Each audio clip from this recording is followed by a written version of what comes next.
उभरा क्षात्र वीरो उठो चलो, सनातन धर्म सूर्य उभरा क्षात्र वीरो उठो चलो, उठो चलो। कलियुग के इस कलियुग का है अंत निकट आया, संधि काल इन युगों युगों का अब समीप आया, साधना के महापर्व को साथ है लाया, सनातन धर्म सूर्य उभरा क्षात्र वीरो उठो चलो, सनातन धर्म सूर्य उभरा क्षात्र वीरो उठो चलो, उठो चलो। धर्मांतरण एक समस्या को समझने के पहले ये इसका रोग बोलते हैं ना, कैंसर होने के बाद कोई भी रोग शरीर में होता है तो उसका निदान डॉक्टर करता है, उस रोग को ढूंढता है।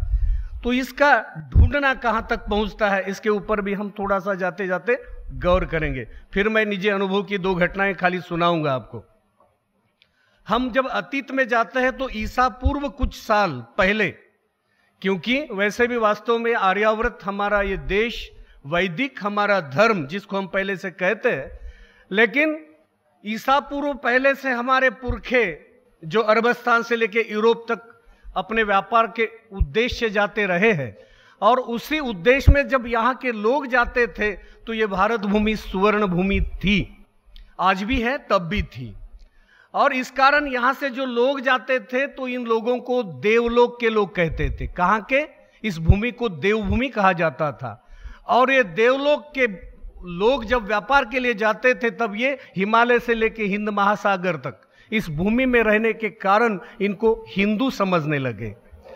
अपने आप ये आर्यावर्त हिंदुस्तान हो गया, हिंदुस्तान में तब्दील हो गया, कोई प्रॉब्लम नहीं है। ये हिंदू ये भूगोलवाचक शब्द है, इसका धर्म से रिलेशन बाद में बना है।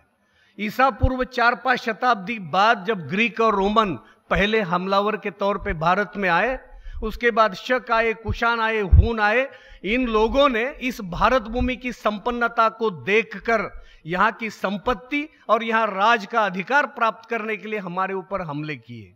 आज भी ये लोग हमारे में है, आप जानते हो इनको। ये सब लोग हमारे साथ रहे, रोटी बेटी व्यवहार किया और उसके बाद हमारे इस जनसंख्या में विलीन हो गए। तब तक कोई अड़चन नहीं थी। इनमें से कुछ हिंदू बने, कुछ बौद्ध बने, कोई अड़चन नहीं। कोई शैव बने, कोई वैष्णव बने, हमारे पंथों में विलीन हो गए। लेकिन ईसा के बाद इतिहास ने एक मोड़ लिया। ईसा के बाद इतिहास ने मोड़ लिया और फिर ये ईसाई लोग हमारे समुद्र के मार्ग से भारत में आना शुरू हुआ। तब धर्मांतर को हमने जाना। ईसा के बाद 7वीं शताब्दी के बाद 8वीं शताब्दी के शुरू में जब मोहम्मद कासिम पहली बार आक्रमण किया, वो आक्रमण संपत्ति और राज के उद्देश्य से नहीं था। लूट के साथ साथ देशी धर्म, देशी संप्रदाय, देशी संस्कृति हिंदुस्तान की मिटाने के लिए उसने पहला आक्रमण किया और तब से लेके हम इन आक्रमणों को झेल रहे हैं। भारत आक्रमणकारियों के, दमनकारियों के नीति के साथ तब से लेके लड़ रहा है और कोई ऐसी बात नहीं। हमारे इतिहास में एक से बढ़कर एक लड़ाकू हिंदू राजा, जिनका आप पढ़ लीजिए, सावरकर के 6 स्वर्ण पृष्ठ पुस्तक है, उसमें लिखा हुआ है हमारा इतिहास। हमारे इतिहास में शूरों की कमी नहीं रही है। नहीं तो एक बात को ध्यान रखिए, इस्लाम की उत्पत्ति जब हुई, मोहम्मद ने जब इस्लाम की उत्पत्ति की काबा के उस परिसर में, उसके बाद अरबस्तान के जितने भी देश है, सीरिया है, मिस्र है, अरबस्तान है, ये कुवैत भी छोटे मोटे राष्ट्र है, एक देश को काबिज करने के बाद संपूर्ण धर्मांतरित करने में 17 साल से लेके 25 साल लगे हुए हैं। सीरिया 17 साल में पूरा मुस्लिम हो गया, अरबस्तान 25 साल में पूरा मुसलमान तब्दील हो गया, मिस्र, तुर्कस्तान ये कुछ वर्षों में पूरे के पूरे तब्दील हुए।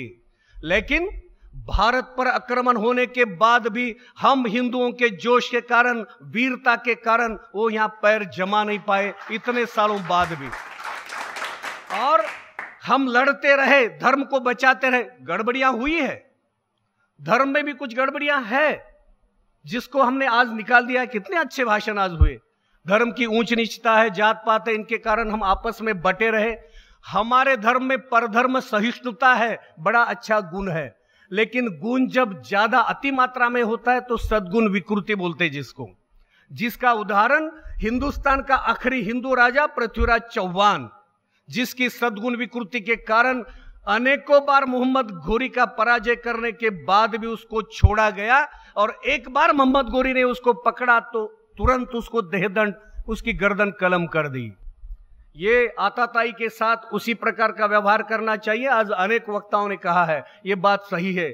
आताताई को दंडित करना, ये बात हमने किससे सीखी? तो इतिहास में छत्रपति शिवाजी महाराज से सीखी। छत्रपति शिवाजी महाराज के पौरुषत्व का जन्म जब भी पूना में उसका उदय हुआ, उन्होंने एक काम किया, धर्म में जो गलत है उसको हटाओ। एक राजा ने कहा, धर्म में जो गलत है उसको हटाओ।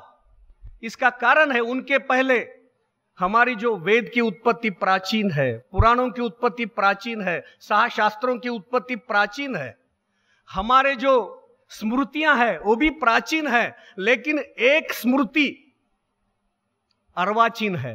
710 में मोहम्मद बिन कासिम के बाद 721 में देवल स्वामी ने जो स्मृति लिखी उसको देवल स्मृति कहते। वो पहली शुद्धिकरण की स्मृति है। पहले शुद्धिकरण मना, हमने अपने ऊपर बंधन डाल के रखे थे, लेकिन शुद्धिकरण मैं इसलिए बोल रहा हूं कि देवल स्वामी ने जब देखा कि आ रहा है, धर्मांतरित होने के बाद उसको रिटर्न लेने का कोई चांस नहीं, परावर्तन का, तो उन्होंने देवल स्मृति लिखी और कहा कि धर्म का आदेश है कि जो भी धर्मांतरित फिर से वापिस आना चाहता है उसे अपनाओ, गले लगाओ, जनसंख्या को घटाओ मत। और देवल स्मृति का तकरीबन जो असर रहा वो तकरीबन 300 साल आगे तक चला है। हमारे में दुर्बलता आती रही, लेकिन जब बाद में 1100 के बाद दूसरा हमला हुआ सोरठी सोमनाथ पे, उसके बाद हमारे में कुछ कमियां रही, हम फिर उसी चक्कर में चले गए। कुछ विद्वानों ने कहा कि गया सो गया, वापस नहीं लेना है। तालाब में खाली गोमांस डाला, ऐसी खाली अफवाहें फैल गई, कितने राजपूत मुसलमान हो गए। आना चाहते थे, हमने लिया नहीं, उसको धर्मभ्रष्ट कैसे करके मुस्लिम धर्मों में धकेल दिया, हमारा नुकसान हुआ। उसके बाद शिवाजी महाराज ने वो कोशिश करी। शिवाजी महाराज के कट्टर सेनापति नेताजी पालकर को जब मुस्लिम ने पकड़ के लेके गए और उनका धर्मांतरण हुआ, उनका खतना करके जब उनको मोहम्मद कुली खान के नाम से बदनाम किया, तो 10 साल तड़पता रहा हो। और जब वो वापिस दिलेर खान के साथ महाराष्ट्र में आता है तो उसको लगता है कि मैं बहुत गलत काम किया हूं, और वो शिवाजी महाराज से चुपके के साथ आके मिलता है, बोलता है मुझे धर्म में वापिस आना है। वो महाराज की पहली शुद्धि है।